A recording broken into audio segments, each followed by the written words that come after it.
എൻ്റെ on grid inverter ഏകദേശം 70 degree Celsius വരെ ചൂടാകുന്നുണ്ട്. ഞാൻ അതിനൊരു കൂളിംഗ് സിസ്റ്റം ഉണ്ടാക്കിയിട്ടുണ്ട്.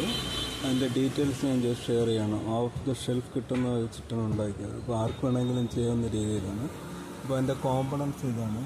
ഈ കാണുന്നത് 4 ഈ LFP ബാറ്ററീസ് ചാർജ് ചെയ്യാനുള്ള കൺട്രോളറാണ്. ഈ കാണുന്നത് ഒരു ബക്ക് ബൂസ്റ്റർ സർക്യൂട്ടാണ്. ഞാനത് സോളാർ പാനലിലോട്ട് കണക്ട് ചെയ്തിരിക്കുകയാണ്. 20 വാട്ട് വേറൊരു സോളാർ പാനലിലോട്ട് കണക്ട് ചെയ്തിരിക്കുകയാണ്. ഇത് ഒരു തെർമോസ്റ്റാറ്റാണ്. ഇതിൻ്റെ സെറ്റിംഗ് വെച്ചിരിക്കുന്നത് ഏകദേശം 50 ഡിഗ്രി സെൽഷ്യസ് ആകുമ്പോഴത്തേക്ക് ട്രിഗർ ഓൺ ആവാനായിട്ടാണ് ഇട്ടിരിക്കുന്നത്. ഇതിനൊരു ടെമ്പറേച്ചർ സെൻസറുണ്ട്. ഈ സെൻസർ നേരെ ഈ ഗ്രോ വാട്ടറിൻ്റെ ഹീറ്റ് സിങ്കിൽ കൊണ്ട് കണക്ട് ചെയ്തിരിക്കുകയാണ്. അപ്പോൾ അവിടെ ചൂട് കൂടുന്നതനുസരിച്ചിട്ട് ഇവിടെ ടെമ്പറേച്ചർ കൂടുന്നത് നിങ്ങൾക്ക് കാണാം. പിന്നെ ഉള്ളത് ഫാനാണ്.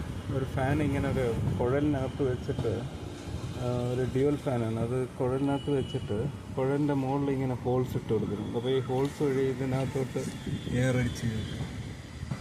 ആ രീതിക്കുള്ളൊരു സെറ്റപ്പാണ് ചെയ്തിരിക്കുന്നത്.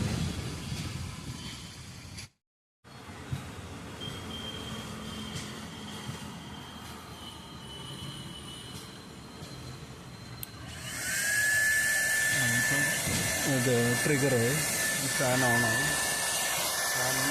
ഫാനൊരു കുഴലിനകത്തൂടെ എയർ എൻ്റെ ബാക്കിലുള്ള ഹീറ്റ് സിങ്കിലും മുഴുവൻ സപ്ലൈ ചെയ്യും.